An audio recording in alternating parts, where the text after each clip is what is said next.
All right, so get this. Today we are diving deep into Brazilian wine, Ooh, Brazilian wine. but not the kind you might think of right away.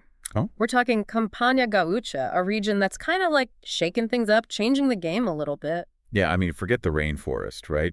We're talking wide open plains, almost like the Australian outback Wow. and the wines. Just as bold and full-bodied. I love that. I love that. So we've got tons to cover, like how this unexpected wine region even got started, the grapes, all that. I even heard something about sustainable practices going on there that sound pretty cool. Oh, yeah, some pretty impressive stuff. And maybe, who knows, by the end of this, you'll be planning a trip. You never know. By the time we're done, you'll be able to impress even, like, the biggest wine snob you know. I love it. I love it. Okay, Campanha Gaúcha, we know it's in Brazil, but I got to be honest with you. My mind goes straight to, like, beaches and caipirinhas. Right, of course. So set the scene for us. How did this become a wine hub? Okay, so to really get Campanha Gaúcha, we have to, like, zoom out a little. Okay. Look at the whole history of winemaking in Rio Grande do Sul. That's Brazil's southernmost state. Okay. Wine's been around there for a while, like centuries even. Yeah. Dating back to the 1800s with European immigrants, lots of Italians. Okay, so when I picture those classic rolling vineyards, is that more Saragocha, like the OG of Brazilian wine? Exactly, yeah. Saragocha is like the OG, like you said. Okay. But Campanha Gaúcha, well, that's the newcomer, and it's really shaking things up. I love that. Okay. It's wild to think about. The first vineyards there, planted in the 1970s. Oh, wow. So recent. So recent. So it's a young region. It's still figuring itself out, not like stuck in centuries of tradition.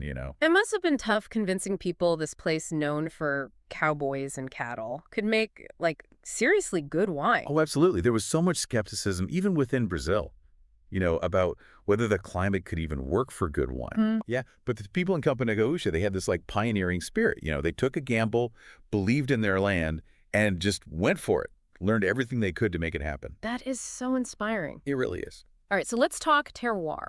That magic combo of land, climate, all that shapes the wine.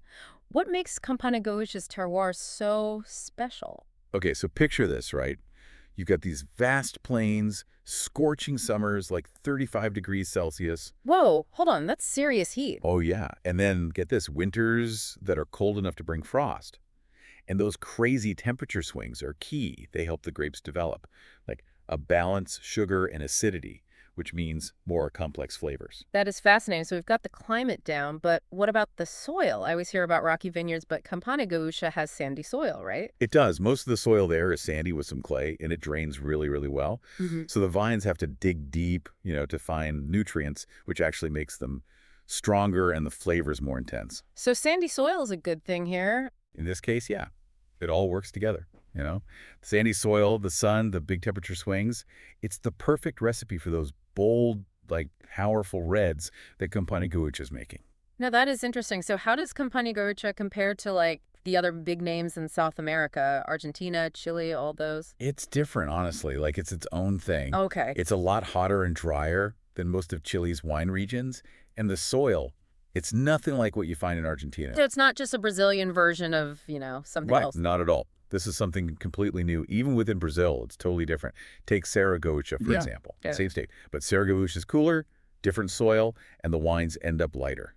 Campanha Gaúcha. It's all about, like, intensity. Wow, okay, I'm starting to really get why this place is turning heads. Yeah. Now let's talk grapes, the superstars, the ones that love this terroir. Okay, so if you were into bold reds, Campanha Gaúcha is calling your name. I'm listening. The climate lets those classic red grapes just soak up all that sun, develop some serious flavor. So Cabernet Sauvignon, that needs lots of sun to ripen. Oh, it's thriving there. You get all those classic Cabernet flavors. Blackcurrant, plum, maybe some cedar. But here's the cool part. The sandy soil adds another layer. Oh. It gives the wine an earthy, mineral taste you wouldn't find in a Cabernet from, say, Napa. Now that is interesting. What about Merlot? Does it do well there? Oh, yeah. Merlot loves the heat, and you can really taste it in Campanha Gaúcha. Yeah. We're not talking your light Merlot here. This is rich, velvety, but still smooth. Okay, I'm taking notes. And of course, we got to talk about Tanit. It seems like everyone's buzzing about it when it comes to Campanha Gaúcha. Oh, yeah. Tanit's the rock star there, for sure. Perfect for that hot, dry climate. It makes wines with insane structure, intensity. Think bold, dark fruit, spice, leather, even a little smokiness. Yeah, but I've heard tannic can be like really tannic, almost harsh if it's not done right. Is that true? It can be, but Campanha Gaúcha's climate lets those tannins ripen fully. So you get a wine that's powerful, but also balanced, approachable, Yeah. and they can age beautifully. They just get better with time. Okay, sold and tannic. What about other reds? Anything else to explore? You'll see Cabernet Franc, which adds a nice herbal taste, and even some Pinot Noir, though it's not as common. Shows you what this region can do. It's versatile. It really is. Yeah. But speaking of versatile, what about whites? I love a good Sauvignon Blanc, but can't picture it in such a hot place. Yeah. Well, you'd be surprised. Campanha Gaúcha actually makes some really great white wines. Take Chardonnay, for example. It develops, like, tropical fruit notes in this climate. Yeah. Yeah, it kind of twists the classic Chardonnay profile. See, this is why I love a good deep dive. Always something unexpected. Right. And that Sauvignon Blanc you mentioned, it totally transforms in Campanha Gaúcha. Think concentrated citrus, grapefruit, passion fruit, even some grassy notes, all with that classic Sauvignon Blanc acidity. It's like Sauvignon Blanc with a tan. Exactly. And there's another white grape that's doing really well, Riesling Italico. Riesling Italico. That's new to me. It's not like super famous internationally, Right. but this Italian grape loves Campanha Gaúcha. Makes wines with beautiful floral aromas, hints of citrus, and a lovely minerality. So Cabernet Sauvignon, Merlot, Tannat, Chardonnay, Sauvignon Blanc, Riesling Italico. Any other, like, hidden gems lurking in the vineyards? You might find some Viognier, the one with all those floral aromas and apricot flavors, Mm-hmm. and maybe even Gewürztraminer with its lychee and rose petal notes. It's starting to show up. It's like a flavor adventure. It is. So much to explore. Okay, so we've got the grapes. Now, how does it all happen? What's the winemaking process like? So they use two main systems for the vines. Espaldera, the more modern one, where vines grow vertically, get lots of sun, which is great for this climate. And then there's Latada, the traditional way, where they grow horizontally on pergolas, bigger yields, but more work. So even with the same grape, how they grow the vines can change things. Absolutely. And then you have the winemaking techniques. Yeah. For those like age-worthy reds, they do extended maceration. That's where they soak the grape skins with the juice longer to get more color and flavor, And then they age the wine in oak barrels, adds complexity and structure. That makes sense for the big, bold reds that age well. But what about those who want something a bit more approachable, ready to drink? Oh, they make those too. Mm. Young, bright reds, bursting with fresh fruit flavor, perfect for every day. Mm. And of course, rosés for those hot days, and dry whites with crisp acidity and citrus. You mentioned sparkling wines earlier, and I gotta say, that caught me off guard. Yeah. I always think of sparkling wine as a cooler climate thing. Right. But they're making traditional method sparkling wines like champagne in Campanha Gaúcha. They are. Some are using that traditional method where the second fermentation happens right in the bottle, gives those tiny bubbles and adds so much complexity. It's like they love to experiment and try new things. They do. I'd say the winemakers, the enologists, they play a huge role in all this. They must. They're like artists and scientists, understanding the land and making choices every step of the way to create wines that really show off Campanha Gaúcha. This is so cool. You can tell this region is on the rise. Oh, yeah. But with all this new stuff, how can someone buying wine know they're getting a quality bottle of Campanha Gaúcha wine? Like, are there standards? That's where the Indicação de Procedência, or IP, comes in. Campanha Gaúcha got its IP in 2013, which means the wine meets certain standards for quality and, reflects the region. It's basically a guarantee that it's from there and a commitment to keep those standards high. So like a seal of approval. Yeah, exactly. So people buying the wine know it's really from Campanha Gaúcha and meets the criteria. Remember Denominação de Origen, or DO, that we talked about? Yeah. That's like the next level up, stricter, even higher quality, even stronger connection to the terroir. Campanha Gaúcha is still working on getting DOs, but having the IP already is a big deal. Like they're building something really special. Exactly. The IP rules say what grapes they can use, how the wine is made, where it's bottled, all that. This creates like a real identity for a Campanha Gaúcha wine, so people know what they're getting. I'm so fascinated by all of this. Okay, so maybe a tough question, but paint us a picture. What can we expect when we actually have a glass of Campanha Gaúcha wine? Okay, so the reds get ready for full-bodied wines, packed with ripe fruit, plums, blackberries, even black currant. You might get spice, chocolate, and maybe even a little smokiness, especially in the Tannat wines. Wow, that's a lot of flavor. Right. And the whites, they tend to be brighter, refreshing, with citrus, herbal notes, and a distinct minerality, and usually have a zesty acidity that makes them perfect with food. Okay, now this is important. Food. How do these wines go with Brazilian food, especially churrasco, right? We can't ignore that. Oh, absolutely not. Churrasco is like the perfect pairing for these bold reds. Yeah, but why? It can't just be because they're both from the same area. True. But think about it. Grilled meat? It's rich, fatty. It needs something strong to cut through that richness. And the tannins in those Campanha Gaúcha reds, they do just that. Okay, makes sense. Plus, that smoky flavor from the churrasco, it goes so well with those complex aromas in the wine. All right, so we've got that pairing. Any other suggestions beyond the obvious? If you're feeling adventurous, try tan it with game meats, like venison or wild boar. Merlot is great with pasta or risotto, and you can't go wrong with cheese, cheddar, brie, all delicious with these wines. Cheese and wine, always a classic. Okay, I'm ready to pop a bottle open. Any tips for, like, the actual tasting experience? Anything a beginner should know? Well, temperature is huge.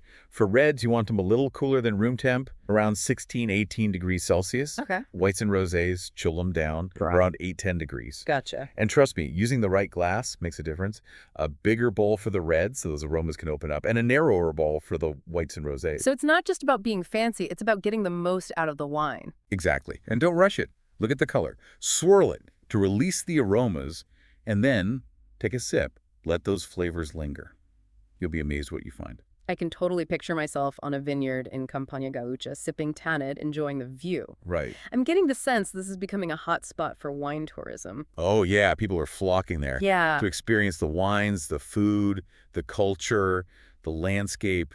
It's the whole package. The scenery must be beautiful. It's stunning. Picture like wide open plains, vineyards everywhere, charming towns with colonial architecture, and the warm hospitality of the Gaucho people. Ah, the gauchos. I can't believe I almost forgot about them. It's like stepping into another world. It really is. You can visit family-run wineries, learn about Gaucho traditions, even go horseback riding through the vineyards. Okay, you sold me. So besides wineries, what else shouldn't visitors miss in Campanha Gaúcha? Don't skip the historical sites.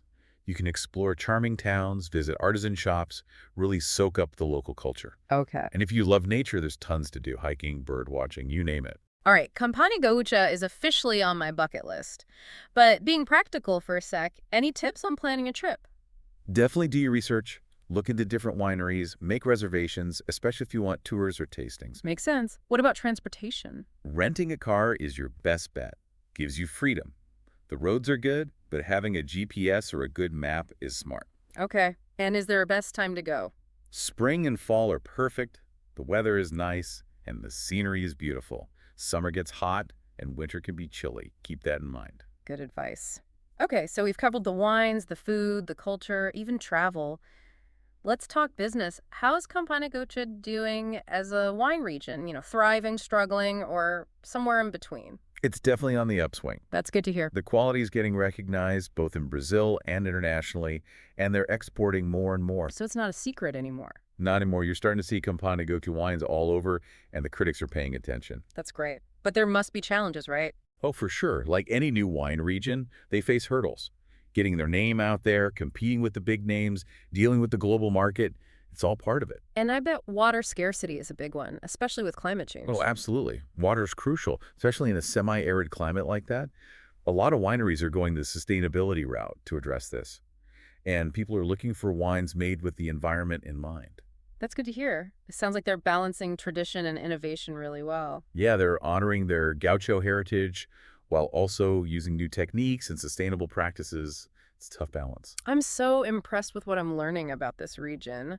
But, it's a lot of different grapes, wineries, styles. What about someone just starting to explore Campanha Gaúcha wines? Anything to help them navigate all the choices? That's a great question. And luckily, a lot of wineries and regional organizations are doing just that.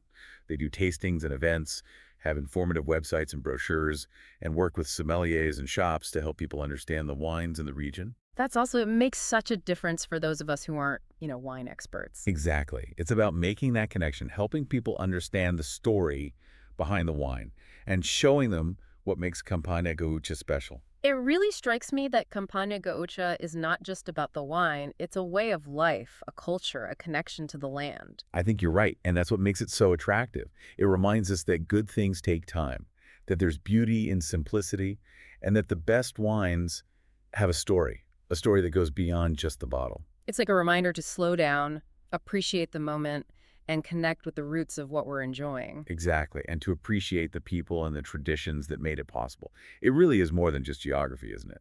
This Pampa Gaúcha. Yeah, it's like a whole vibe. It is. I'm feeling like the gaucho spirit is kind of like baked into everything in Campana Gaúcha. Yeah, totally. Self-reliance, resilience, that connection to the land, you can see it in the wines and the people who make them. It's true. And we were just talking about those early pioneers, the ones who were bold enough to plant vineyards in a place that everyone else saw as like cattle country. Right. Makes you think about the early days in like California wine country before it blew up.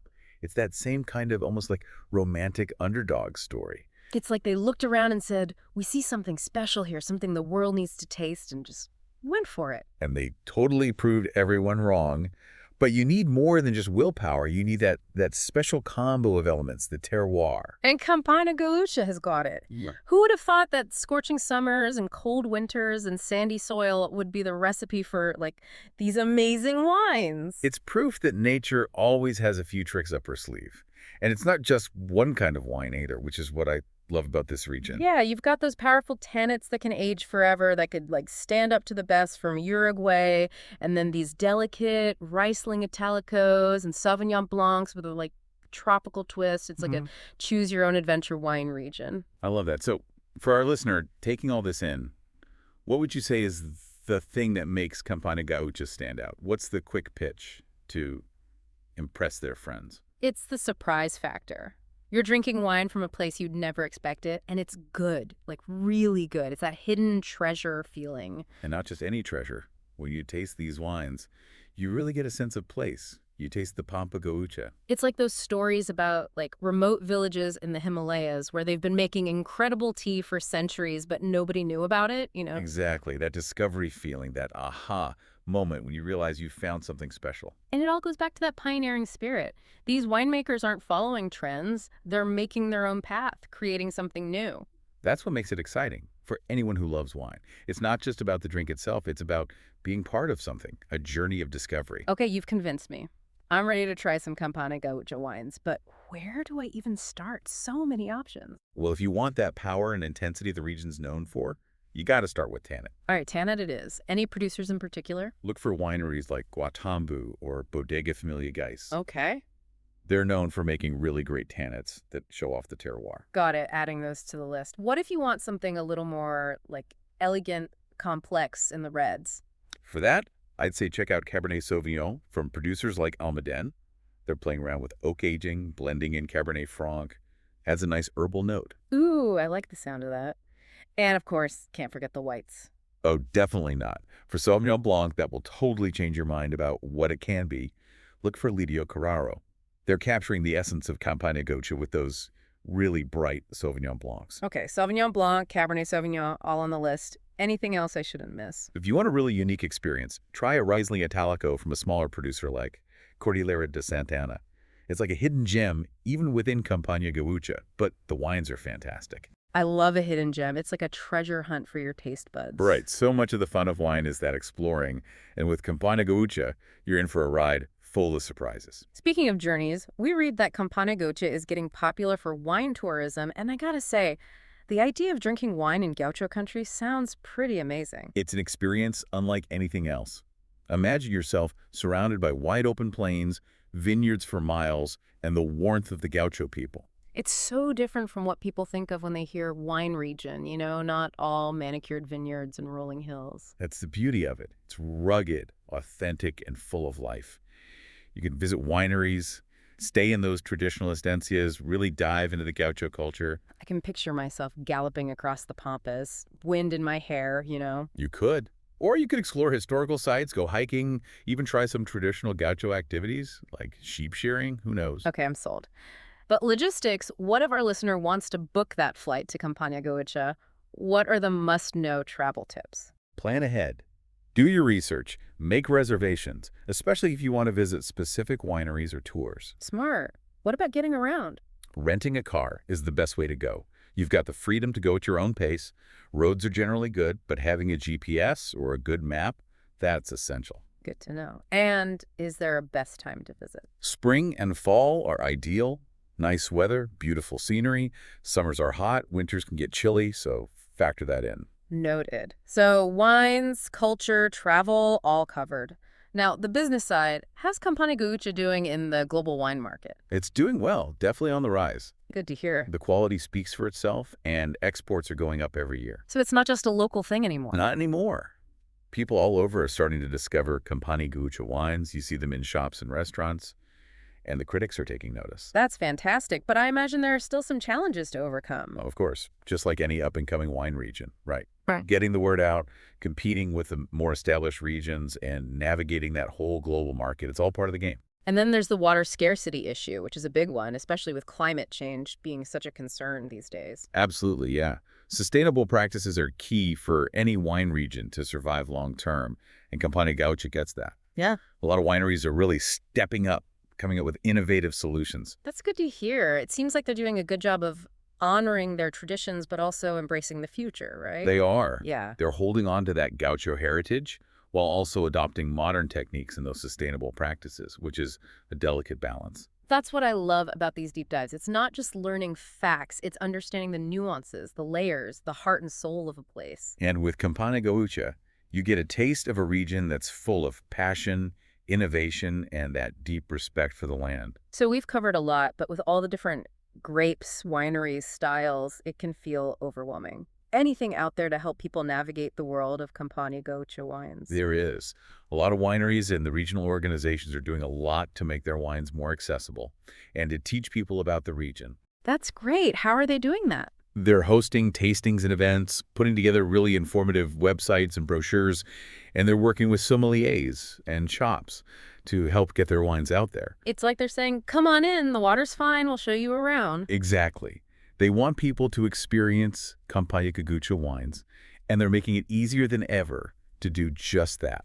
You know, as we've been talking, I've realized that Campania Gaúcha is more than just wine. It's a way of life, a connection to something bigger. I agree. It reminds you that there's still so much beauty and wonder to be found in the world if we just take the time to look. It's a call to slow down, enjoy the moment, and connect with the land, the people, the traditions. It's what makes this region so unique. And to appreciate those simple pleasures in life, like sharing a glass of wine with friends. So, what are the key things people should look for when choosing a bottle of Campania Gaúcha wine? Like, how do you spot quality and authenticity? First thing, look for the Indicação de Procedência, that IP seal.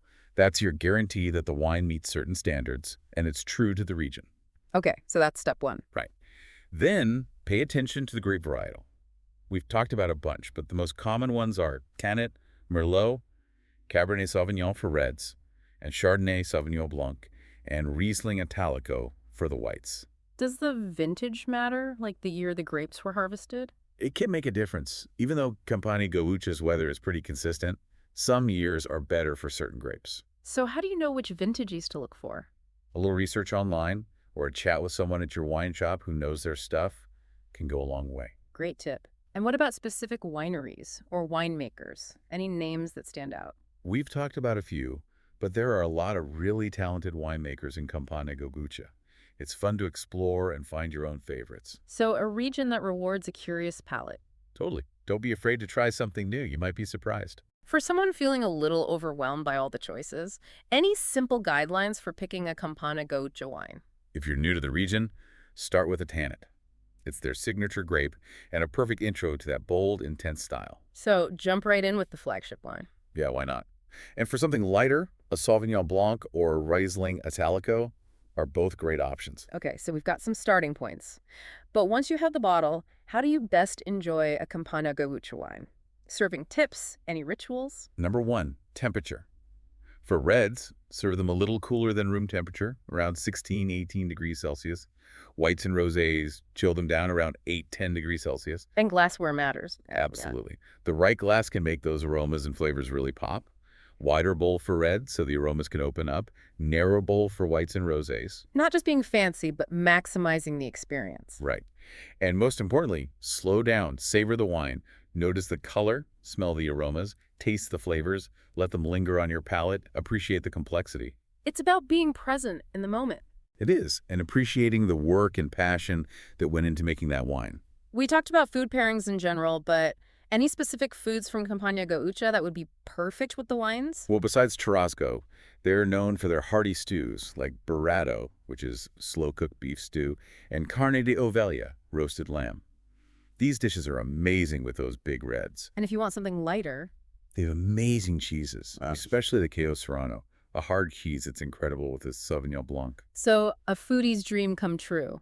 Campana Gaúcha is truly a feast for the senses. Well, expert, this deep dive has been amazing. I feel like we've not only learned a lot, but we've really come to appreciate this incredible wine region. It's been a pleasure sharing this all with you and our listener. I think it's safe to say that our listener is now not only informed, but also curious about Campana Gaúcha. I hope so, and I hope they're excited to go try a bottle and see what it's all about for themselves. After all this, I don't think Campana Gaúcha will be under the radar for much longer.